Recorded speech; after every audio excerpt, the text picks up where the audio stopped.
Dear students, welcome to another lecture of Mechanics of Solids. In this topic, we are going to deal with Module 5. So, in Module 5, there are broadly three topics. First one is related to columns. Then the next topic is related to stresses in inclined planes. Basically, they are talking about principal stresses and principal strains. And the third topic is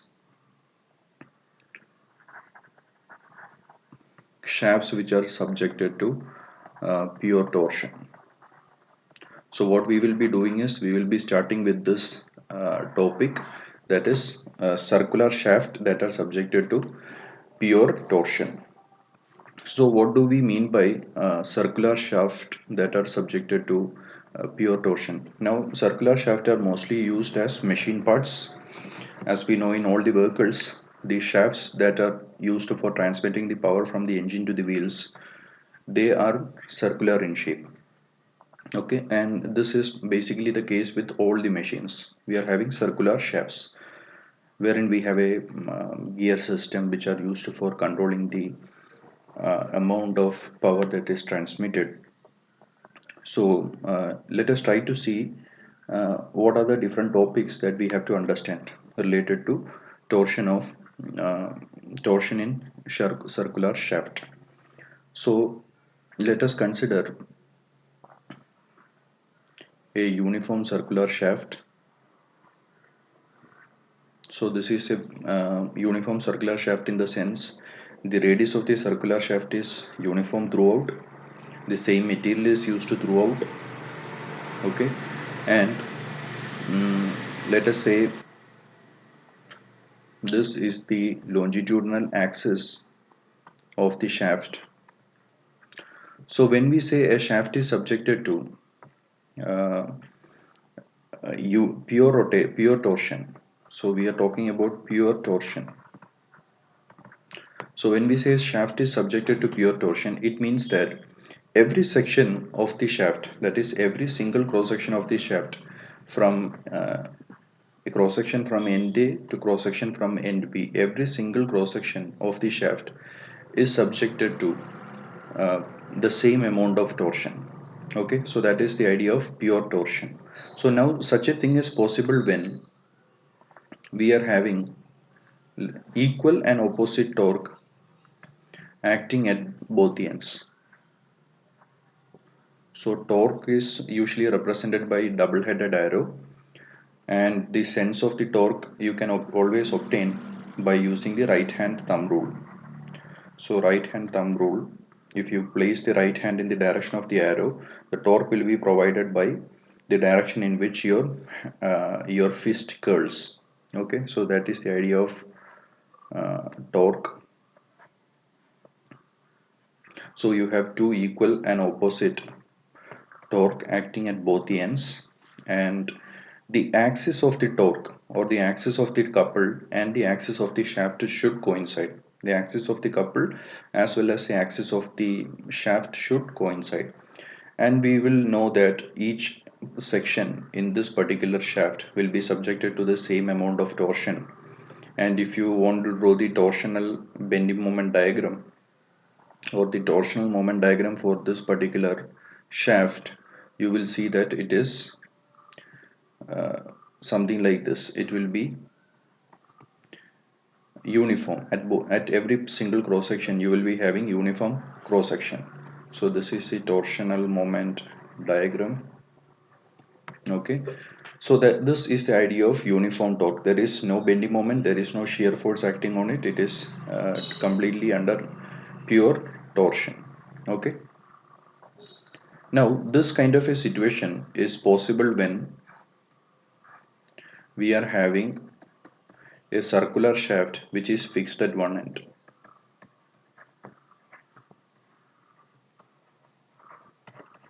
When we have a circular shaft that is fixed at one end and a torque is applied at the other end. So when you're having a torque T applied at this end, the cantilever it is fixed at this end, so the cantilever will be giving a reaction torque in the opposite direction. Whatever is the direction, the cantilever will be giving a reaction torque in the opposite direction, which is equal and opposite to the action torque. Okay, so the situation that we have drawn here, this is the free body diagram. This is the free body diagram for this particular case, that is a circular shaft that is fixed at one end and a torque is applied at the free end.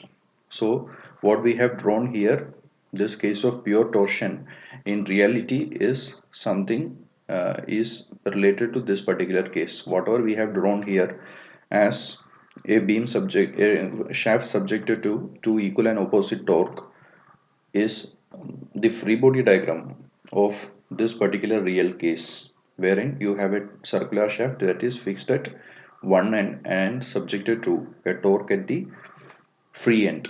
The equal and opposite torque is going to be developed as reaction torque at the fixed end or the cantilevered end. Okay, now what we are going to do is we are trying to see what is going to be the mechanics of this particular shaft, or what is going to happen inside the shaft because of the torque that is applied at the different points. Okay, now what we have to understand is, let us consider this shaft. So this is an enlarged version of it. We have the axis here.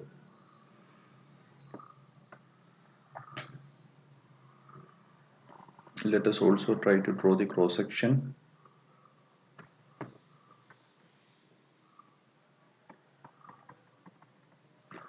So imagine we are having a line that was initially a line on the surface. So this line AB that I have drawn here is a line that is on the surface of this particular shaft. So this shaft is circular in shape and we have chosen a line that is parallel to the axis on the surface of the shaft. Most important thing is you have to understand that this line AB that I have drawn is a line on the surface of the shaft, and it is in the same direction as the shaft, that is parallel to the longitudinal axis of the shaft. Now when you have applied a torque on this particular bar, what is going to happen is this bar is going to twist. So because of the twisting, let us say this position B has now shifted to another position C. So what is going to happen to this line AB? Since A is a fixed end, the point A is not going to move. However, this point is going to, the point C is going to shift, and whatever points that were on this particular line is going to shift proportionately. So this is what we can expect. So let us say this angle in which this shift has taken place, let us call this as some angle phi. Let us call this as an angle phi. Okay, this particular angle subtended here. Now if we try to project these lines onto the cross section and see what is happening inside the cross section. So this is the point B and this is the point C. So this is what is happening inside the cross section. So this is some point O. So this radial vector OB has been twisted and changed to radial vector OC. That is what has occurred when a twist has been applied at the free end. So let us say this angle that is subtended here, let us call that by theta, which we call it as the angle of twist that has occurred, theta. Theta we will call it as the angle of twist that has occurred.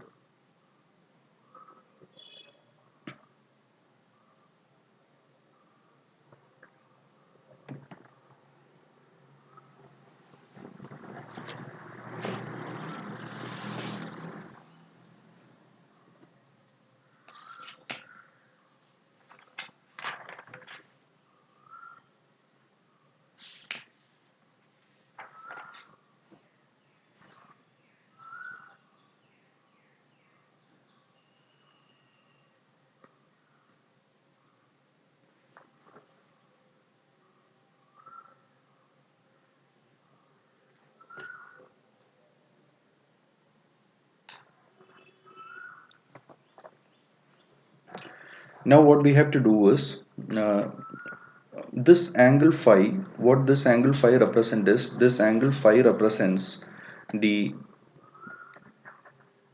shear strain of the material of the shaft. So phi represents the shear strain of the material of the shaft. So also from trigonometry, what we can do is we can write phi as the shear strain. Phi can be represented as BC divided by L from trigonometry. And this BC, as you know from the cross section, if this radial vector is represented by R, we can write BC as R theta.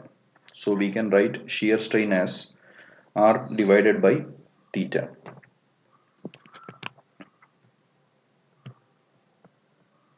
Now again, we know that shear strain is equal to, from basic elasticity we know that shear strain phi is equal to the shear stress multiplied by the modulus of rigidity. Shear strain is equal to shear stress multiplied by the modulus of rigidity. Modulus of rigidity is represented by G.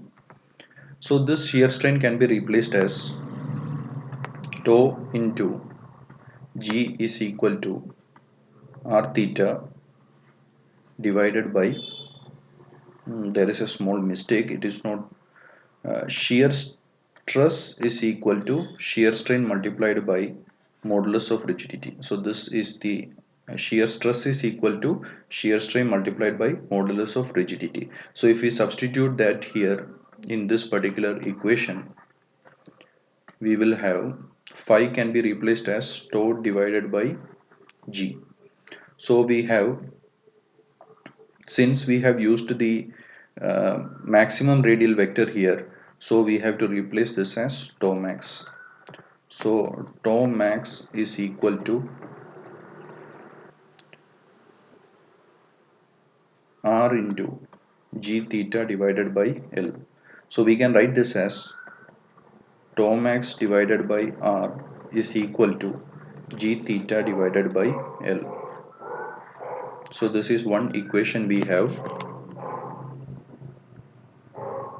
Since if this here, what we can see is that G is a material property, that is G theta divided by L. Theta is a constant for any particular magnitude of torque and L is also a constant. So what we can do is this tau max divided by R is another constant. I mean tau max reminded the proportion is becoming a constant. That means for any radial vector we can rewrite this equation as tau by, let us say, small r, that is any radial vector,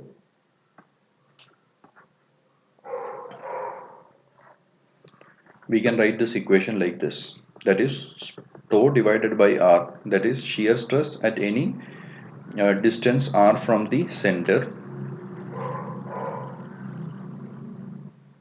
This any distance r from the center, the shear stress acting here will be tau. If it is at the extreme point, that is capital R, the shear stress will be tau max. So that is given by this particular formula. Now what we have to do is we have to relate this particular formula that we have derived, we have to relate this to the torsional moment of resistance. Let us see how to do that. So we know that if we are having a circular section, let us consider an element that is located at a distance small r, and let us say that element is having an area dA. So the shear stress acting at small r is tau. So the shear force at distance r, so at shear force at distance r, let us say it is dF, it will be equal to tau into dA, and we know that tau is equal to, from this particular equation we have tau is equal to G theta divided by L into R into dA. Now if this is the force, if this is the force dF, then the moment the torsional moment of resistance, let us represent it by the letter T. So this can be written as R into dF, that will be the moment. So that can be for the elemental area it is RDF, so for the total section it will be integral RDF. So if we do this, if we substitute for dF, we can get it as g theta divided by L into R square dA, integral R square dA. And we know that integral R square dA for a cross section is nothing but it is the polar moment of inertia.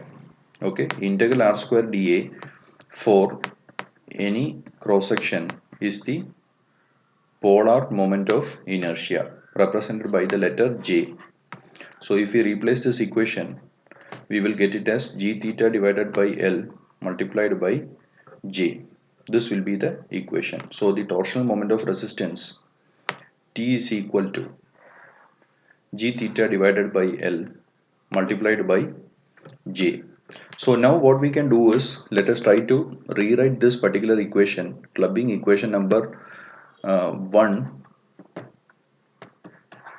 and equation number 2. Let us try to club the equation number 1 and equation number 2. So if we club them, what we are going to get is T divided by J is equal to tau max divided by capital R is same as tau divided by R is same as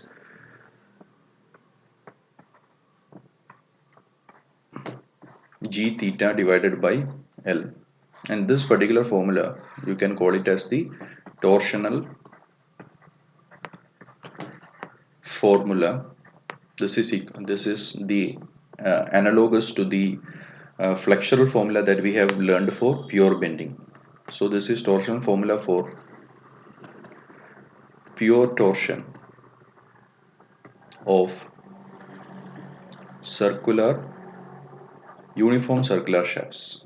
Okay, so here what we have to understand is T is the torsional moment of resistance, or the torque, or the torsional moment capacity, and J is the polar moment of inertia, polar moment of inertia.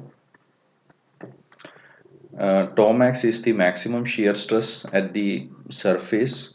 So tau max is shear stress at surface or at a radial distance r, capital R, and tau represents shear stress at any distance r. Tau means it is the shear stress at any radial distance r from the center. G is the modulus of rigidity, or you can call it as the shear modulus. Theta is the angle of twist and is represented in radian. And we have L, which is the length of the shaft, which is represented in meter.